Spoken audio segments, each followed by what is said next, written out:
Alright, another quick comic review, but this time I can't even do this. It's really just 3 books, because one of them is 4-volume series. I only read 3 volumes of. But then I'm looking at it now, and I'm seeing that one of them is also volume 1 of 2 of a series. So, it'll be just how I feel about it now. And, first of all, the November Image Comics thing, I don't know when I'm going to get that video out. A lot of stuff going on, and I just don't know if I can.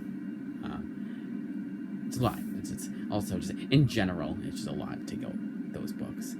For now, let's be put on hiatus. But let's get on to it right now. First up is Lilith by Corin Howell, not Colin Howell, like how it should be. But this one was a huge surprise. A lot of these books I go in blind for. I knew nothing about Lilith. I just saw it as a Vault Comics trade that my library had. It was a new release. I had to wait a little bit, and nowhere in that time between waiting for the book to come in and having it come in and reading it did I actually look up what this book was about. The most I did was I was looking up how many issues it had, and I had seen something along the lines of Jennifer's Body Meets Blank. I still don't know what that other movie was, or TV show, whatever they were saying, Jennifer's Body Meets Blank.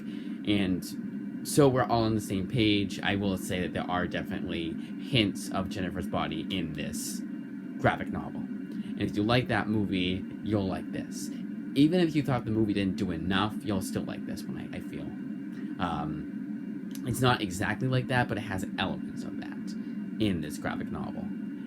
You can, so much so where I would say I'd have to question whether or not, I couldn't give you a definitive answer of whether or not Corin was influenced by Jennifer's Body when she was writing this. It's possible she was, but I have there's no confirmation whether or not, reading this, there's no confirmation whether or not she was.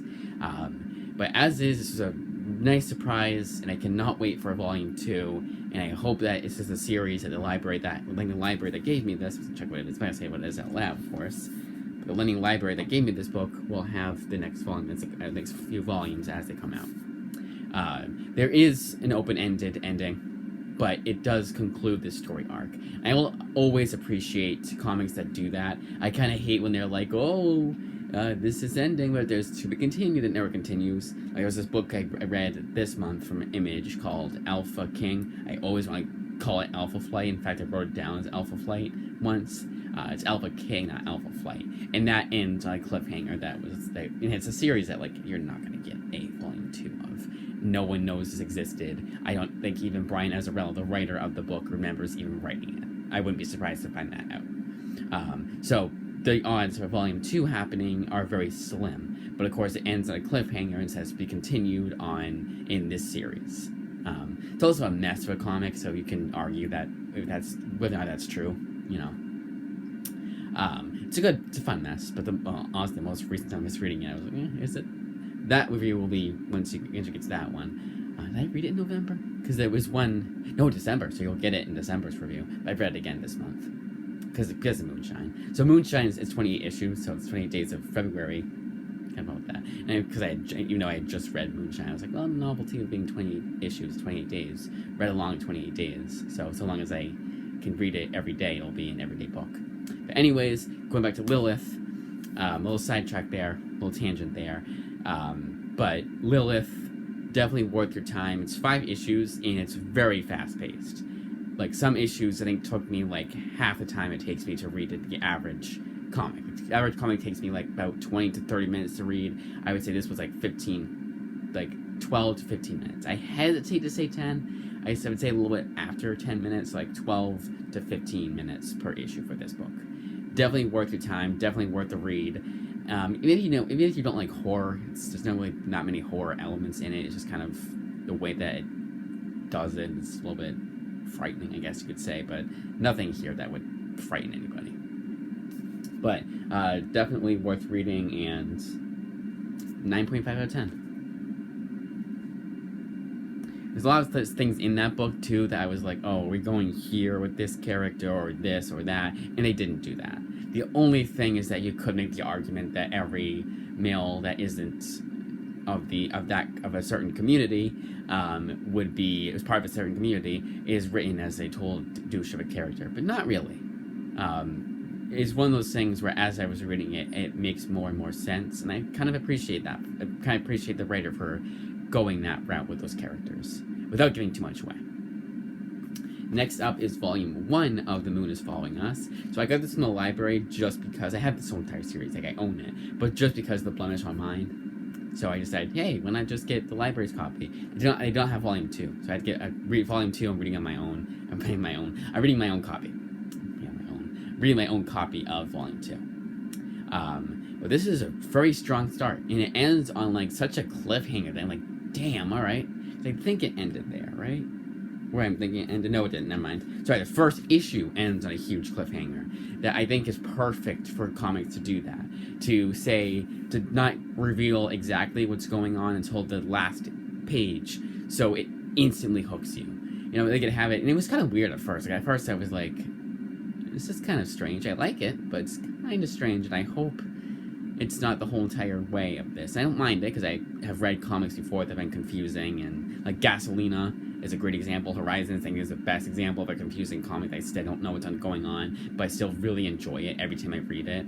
So that's what I was thinking it's going to be at first, but then it reveals itself, and I'm like, okay, now I'm hooked. And I think that's perfect for comics to do, because if you're buying them, I don't do this, I am a trade waiter, but if you're buying them issue by issue, it's like, okay, next month, cannot wait for next month's issue, and you're just hooked, and you have that instant, like, you still have that part of your brain, even if they reveal, like, more and more as they go along, because that's what it does, it reveals more and more, but you still have that part of your brain that's like, I want to see how this all ends, because of how issue 1 ended. I want to see how issue 10 ends, a 10-issue miniseries. I want to see how this all concludes.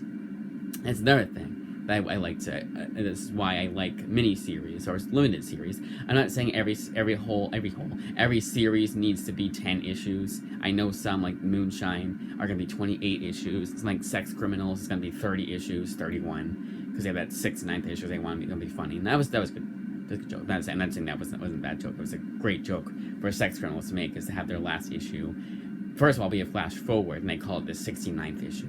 It's actually 32 issues. They have just a one-shot. It's called Sexual Gary, which again, another nice little pun for sex criminals. One of those issues to call that. But I get that. But still, I like when series from indie publishers end. You know, I think Spawn going on for 300 plus issues, plus 80 spin-offs per month, is a bit ridiculous. I think there are literally, if you count up every spin-off they've made, there are literally, including limited series here like Violator, that one I believe is done by Alan Moore. I feel like there's one that's by Alan Moore. I know it's still done by Tom McFarlane at the end of the day, like he co-wrote it at the most. But I believe Alan Moore also co-wrote it. I could be wrong though. I know he wrote an issue of Spawn. I know Grant Morrison did too. But to have 300 plus issues of Spawn, plus 80 spin-offs, and again, like I was saying, if you count them all up, it would probably be 100. It's crazy how many spin-offs there are of Spawn. Like that kind of, like, that turns me off the series. I'm like, I have to invest my entire college fund into Spawn, just Spawn. No, I'm not doing that.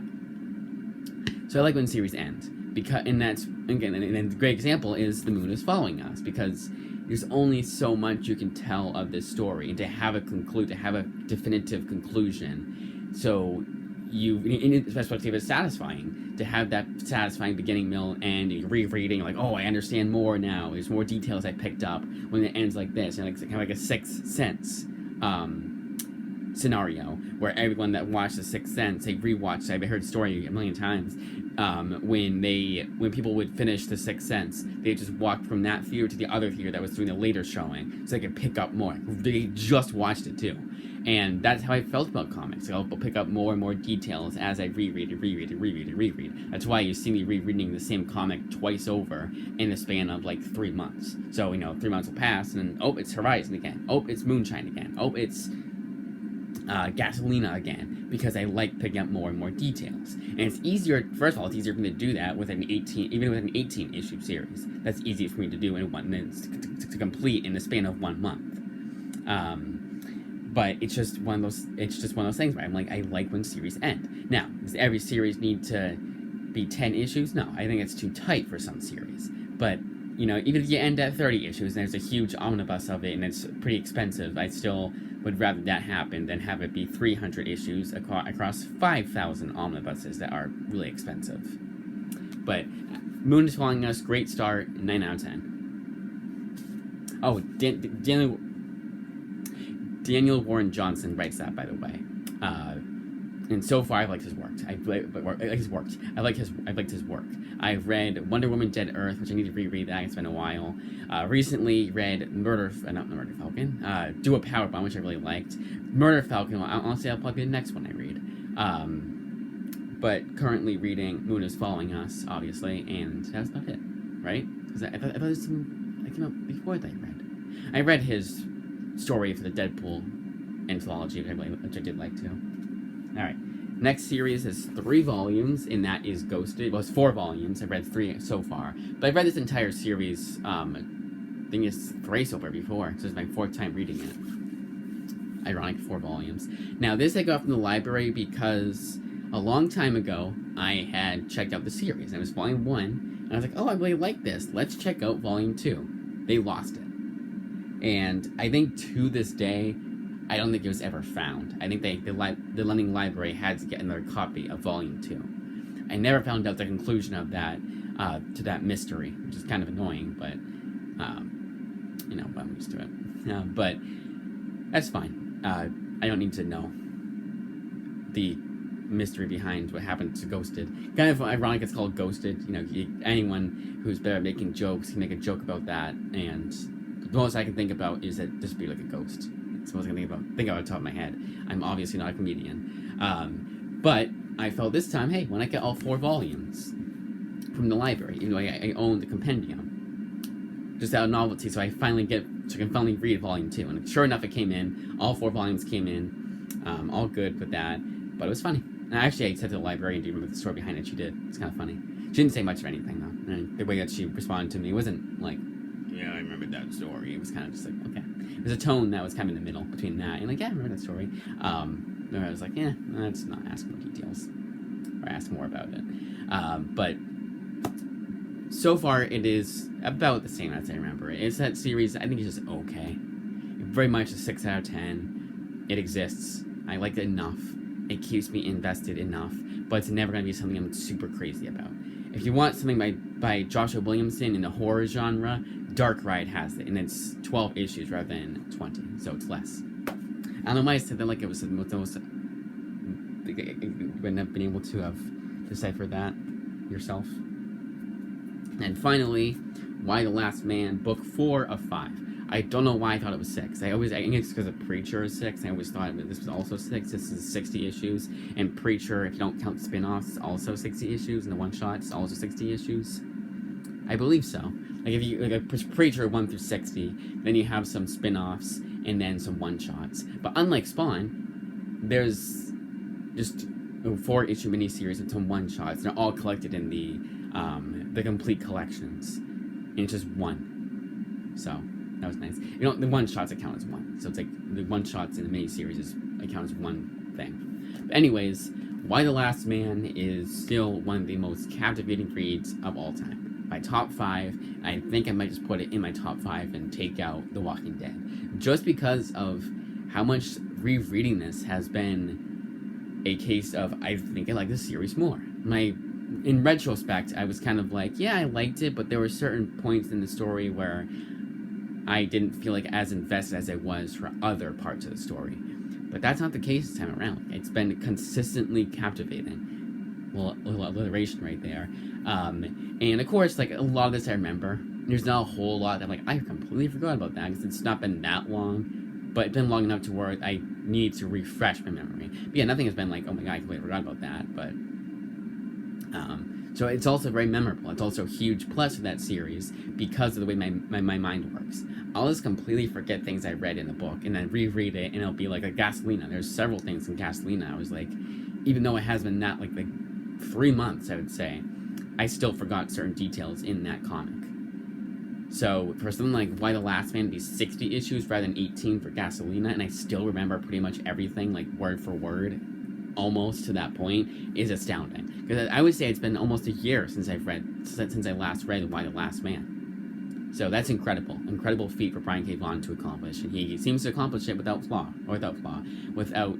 too much effort, but in a good way.